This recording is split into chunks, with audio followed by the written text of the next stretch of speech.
What do people get wrong about what life is like in prison? On one end of the spectrum is the fantasy that every single prison or jail is a place of uncontrollable violence because it's filled with uncontrollably violent people, which is part of the justification for locking them up in the first place.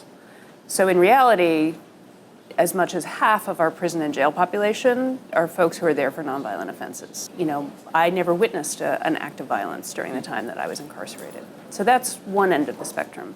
At the other end of the spectrum is a fantasy that prisons and jails are these incredible engines of rehabilitation and that there's all these programs going on.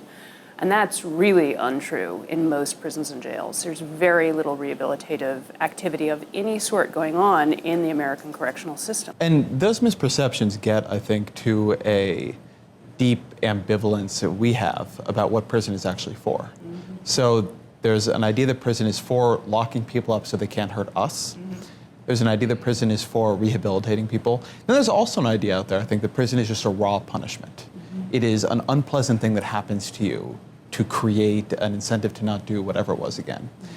And one of the things that I think is an open question is whether it actually achieves at this point any of them well, because it is not meant for any one of them in particular. Our recidivism numbers are as high as 2/3 of people coming home from prison and jail. So if the goal is to rehabilitate, clearly we're failing. If the goal is to make us safer, then clearly those systems are sort of failing as well, because if 2/3 of people come home and either violate their probation or parole or commit another crime, there is a distinction between those two things, then what was really the point of their incarceration in the first place? And then there's the question of the third, right, which is there is an argument that our crime policy, which is a different way of putting the making us safer point, is to just lock violent people up for very, very, very long periods of time. There was an incredible study, I thought, the other day, or at least just a look at the raw numbers, that showed that even the most liberal states in the US, Vermont, have higher incarceration rates than almost any other country in the world. And I think the argument that people get at when they try to justify that is that, well, this is part of why crime went down so much in the 90s, because we just began locking everybody up. A huge percentage of the people who are in our prisons and jails right now are there for nonviolent offenses. A huge, huge percentage. So in terms of protecting us from violence, that's simply not what our current system is doing. People who commit violent crimes do go to prison for very long periods of time. Though frankly, people who commit nonviolent drug offenses sometimes go to prison for comparable sentences. In terms of what has driven down the crime rate, not only in the United States, but all around the world, there's a real lack of consensus around that. So many individual small theories have been trial ballooned, but if you talk about the reduction in index crimes, which are the 7 violent crimes that most concern us, those crimes have, the incidence of those crimes has declined worldwide in most places that measure those index crimes. So we can't really claim that any American criminal justice strategy can take the credit for our decline in crime rates, because there's really a lack of clarity and consensus around why crime has dropped so much. But what many people don't realize is that our crime rates are so very, very low and have been for a long time. So we're in a place now where you have very similar reported rates of drug use for white Americans and African Americans. And yet there is a 3.6 times as likely for an African American to be arrested and imprisoned for drug use than a white American. Now, one of the arguments people offer around that is that this really isn't around drugs at all, that drug charges are being used to imprison people for other reasons. I know you've done a lot of work in New York around stop and frisk and how that actually worked in practice. I was wondering if you could just expand on that and that kind of policing, using small infractions to try to get at what are perceived to be larger crime problems. What we saw in New York is an explosion of the use of stop and frisk while Ray Kelly was the head of the NYPD.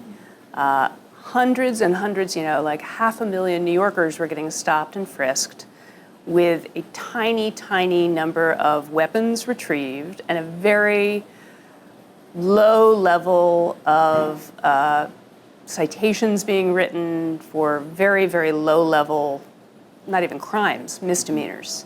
Those stop and frisks were disproportionately focused on communities of color to a stark extent. So if you lived in Brownsville, you were highly likely to be stopped and frisked multiple times any day or night.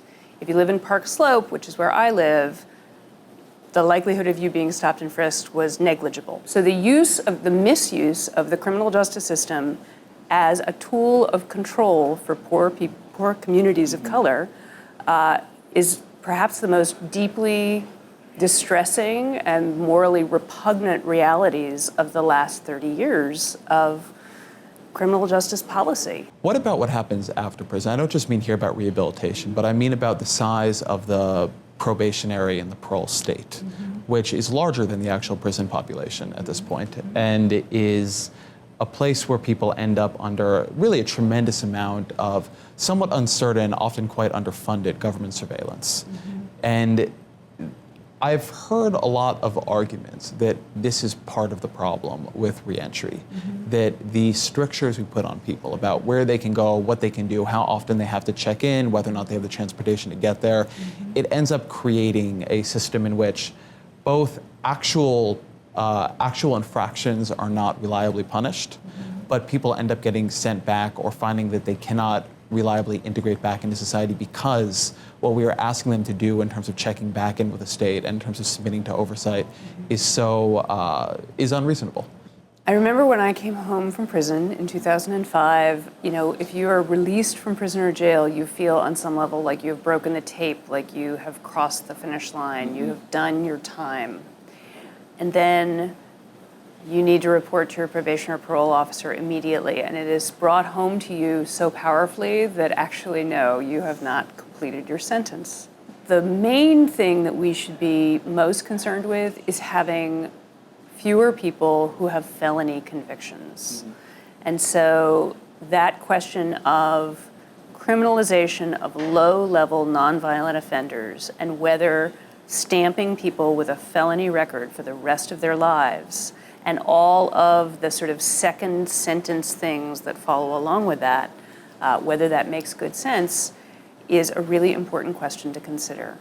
A lot of this, I think, does come back to this question of racial justice, because the truth is that in this country, we have a long-standing history of control of some people's bodies and lives, and that government control of African American people and people of color has morphed over time, over hundreds and hundreds of years, from one system to another.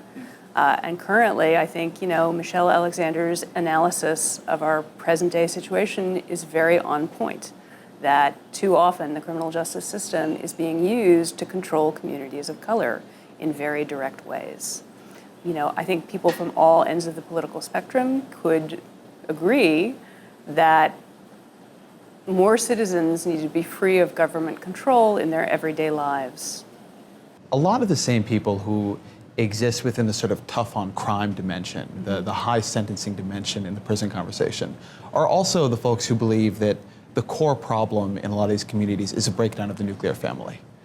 And when you have a policy that is putting so many young African American men behind bars, and so just by almost definition ripping apart those families, one of those things needs to stop for the other to improve.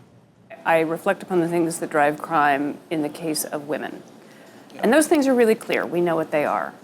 It's substance abuse, it's mental illness, and it is the experience of violence, whether sexual violence or other physical violence, in a person's personal history. So if you don't get at those root causes, and frankly, if you don't address those root causes before a person ever commits a crime or is at risk of getting involved in crime, then you've basically failed in terms of a crime strategy. Some of the things that drive men's involvement in crime differ, but still we know what they are. And so our reluctance, particularly in poor communities of all colors, and most especially in poor communities of color, to address things like substance abuse, mental illness, and cycles of violence, those things are just failures. There was a study that came out recently showing that we have more severely mentally ill people behind bars in America than we have in psychiatric hospitals. What would be a better way to approach this? Correctional systems must have the resources to provide mental health care services and substance abuse care services as part of what they do, but it would be a huge mistake to enshrine substance abuse care and mental health care for poor people in the criminal justice system, which is sort of where we've arrived. When you look at the three biggest providers of mental health care in this country, they are the Los Angeles County Jail, Rikers Island, and the Cook County Jail in Chicago. But resources have to go into poor communities to provide mental health care and to provide, substance abuse care, separate from the criminal justice system, dramatically separate. They need to go into the public health system if we want to change that. And there is a very compelling reason to change it, because I can tell you from personal experience, putting mentally ill people in prison and jail does not make them better. It makes them less healthy. How do you think the conversation on this has moved in recent years? How well do you think the people who are working on this and have power over it understand the underlying issues? I think that when you have conversations with folks who work in the criminal justice system, and I include people who work in corrections, you hear a significant recognition of the fact that the system does not work the way we expect it to, and we need to do things differently. As is so typical, legislators are almost always the last ones to sort of catch up to public opinion and to also sort of the professional opinion of folks who work in these fields. We need a lot more work on the legislative front. Reform on reentry is moving in good directions, and I would say over the last 10 years, that's sort of the first place that we began to see a significant public conversation. Because it's always easy to talk about, people have paid their dues, so they deserve a second chance. And that is, on some level, a really fundamental American value. We've seen more movement on the conditions of confinement, so a lot more interest and comprehension of things like solitary confinement, and the fact that we have shockingly high numbers of people in solitary confinement, sometimes for indefensibly long periods of time.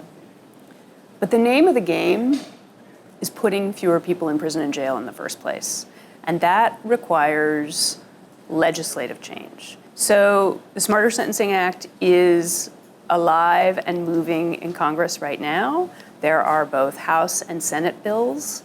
They have good Republican sponsors right now, and that is very encouraging. So it would reform mandatory minimum drug sentencing. It would not repeal mandatory minimums.